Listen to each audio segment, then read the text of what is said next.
رسول مجتبی کہیے، محمد مصطفیٰ کہیے۔ الحمدللہ والصلاة والسلام علی رسول اللہ۔ عتیق احمد اور شعبان خان سوال کرتے ہیں، بینک سے لون لے کر گاڑی خریدنا کیسا ہے؟ یہ بھی کہتے ہیں کہ اگر لون لیے بغیر گاڑی خریدی جائے تو حکومت کی طرف سے بہت زیادہ پریشان کیا جاتا ہے، ایسی صورت میں مجبوری ہے کہ بینک سے لون لے کر گاڑی خریدی جائے۔ شعبان میاں اور عتیق احمد، دیکھو سب سے پہلی بات تو یہ ہے کہ اگر گاڑی کی آپ کو ضرورت نہیں ہے، ضرورت نہیں ہے کا مطلب یہ ہے کہ بغیر اس کے آپ کا کام چل جاتا ہے، تو گاڑی کیوں خرید رہے ہیں آپ؟ یا تو یہ ہے کہ بغیر گاڑی کے آپ کا کام نہیں چل رہا، جو کام آپ کرتے ہیں اس میں گاڑی ضروری ہے،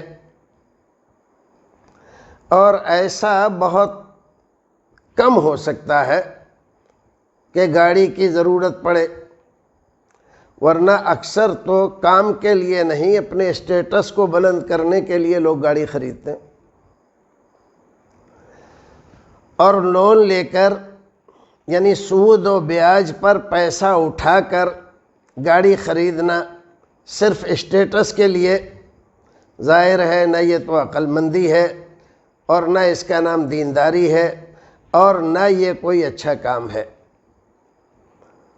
تو پہلے آپ اپنے آپ کو یہ دیکھیے کہ آپ کہاں ہیں، کیا آپ کے لیے یہ ضروری ہے، بغیر اس کے کام نہیں چل رہا ہے، یا اس کے بغیر بھی کام چل جاتا ہے، بس یہ ہے دو چار پیسے روزانہ کرائے میں دینا پڑتے ہیں، پھر کرائے میں اس کے حساب سے چلنا پڑتا ہے، مان لیجئے گھر سے آدھا گھنٹہ پہلے نکلنا پڑتا ہے، اپنی گاڑی ہو تو آدھا گھنٹے بعد نکل سکتے ہیں، یہ سہولت ہے۔ اگر اس طرح کی صورتحال ہے تو پہلے دیکھ لیجئے، سود پر پیسہ اٹھانا کسی بھی صورت کا ہو،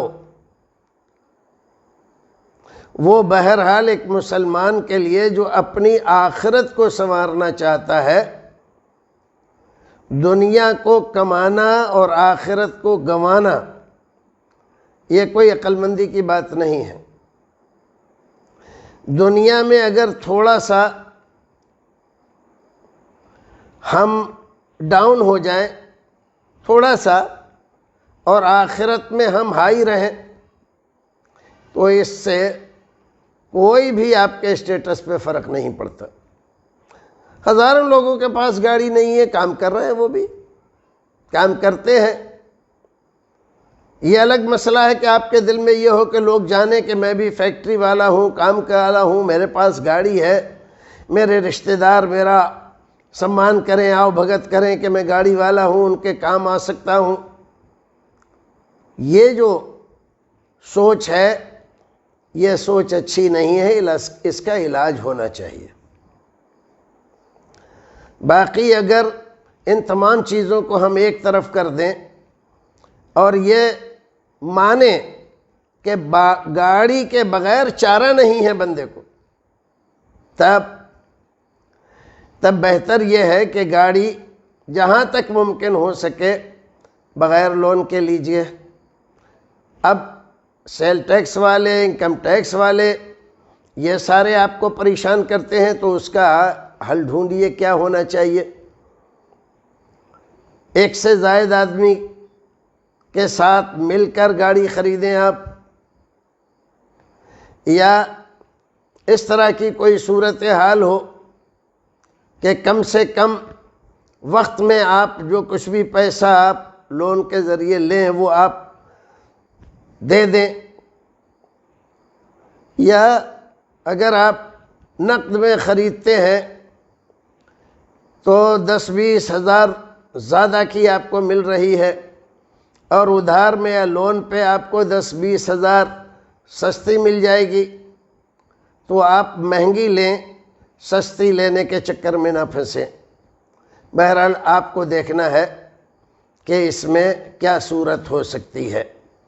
اللہ رب العزت آپ کے معاملات کو آسان کرے اور آپ کی پریشانی کو دور کرے۔ السلام علیکم ورحمۃ اللہ وبرکاتہ۔